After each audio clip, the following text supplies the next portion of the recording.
So the Open Government Partnership is basically a voluntary multi-stakeholder initiative that aims to push the envelope on transparency and accountability, but explicitly doing so by engaging civil society and citizens, and riding the wave of the opportunities that new technologies offer for increasing access to information, promoting better dialogue, and fostering accountability.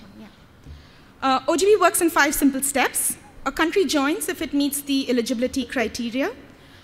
Once it joins, then government and civil society work together in creating a national action plan, which the government then leads on implementing with support from civil society, but also being monitored by civil society in the process.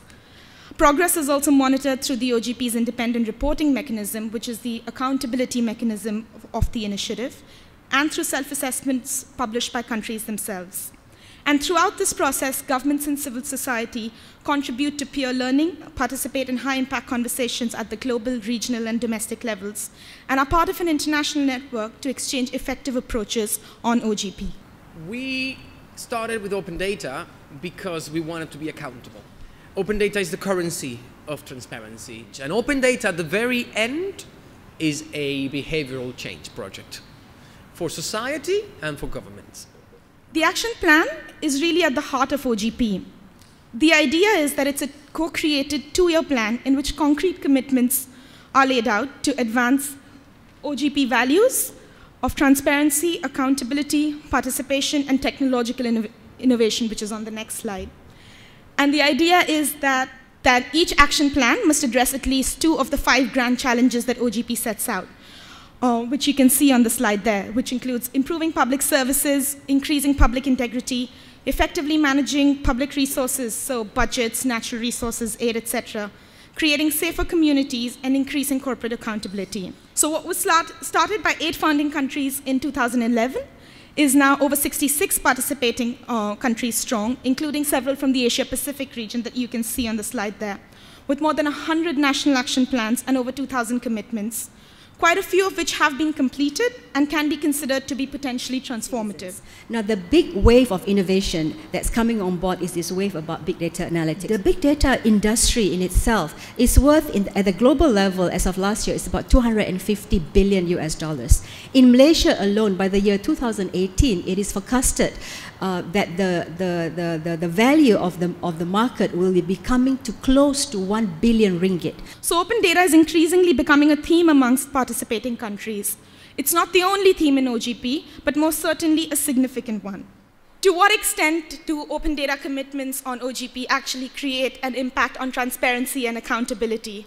And what can we do to get more robust commitments on open data and make those commitments more powerful? It is the embracing of the principles and the doing that get us there, not the enforcing it as such, although you sometimes had to enforce it, but the power came out of when people realized, hang on a minute, if I give you this data, you're going to do that? But that's going to save me money. Great. And they stay with it. We are seeing now is that the value of the data can be unlocked is far beyond the potential of the products and services in the BDA industry itself. Open data is officially adopted by the government of Malaysia. We have our open data platform, which is run by Mampu, and it is called data.gov.my. Currently, there are 300 plus data sets, and these are supplied by, I think it's 14 ministries.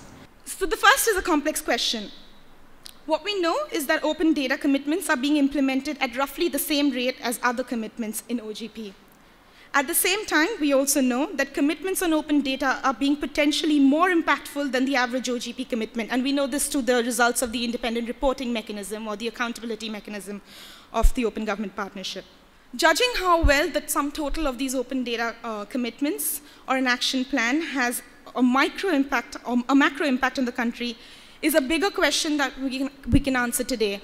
While the Open Government Partnership is 4 years old or young, depending on how you'd like to phrase it, there's still more research that needs to be done on the broader impact issues, and this is an area that we're investing in. So the first step has been taken. And I say it's a first step because there are still a lot of steps. We're still at the infant stages of this. And the challenge is about the mindset change, it's the culture change. Start it, do it, don't ask questions, don't think too much about it. It is the right thing to do, just do it. Prepare to be disappointed, because you need to try it several times. As they say in development, agile, fail often and fail fast. So don't be afraid of trying it. We have to learn that the hard way sometimes. Do it and learn from whatever fails and then keep doing it again.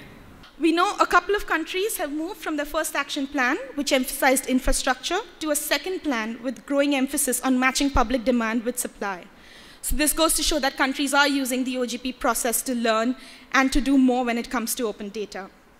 But we also know that too many governments are using the if you build it, they will come approach, hoping that they get lucky and citizens will use the data that's presented to them. And we often find that that's not the case. Access to information works, open data works, when it is usable, useful, and used. So what next for Malaysia?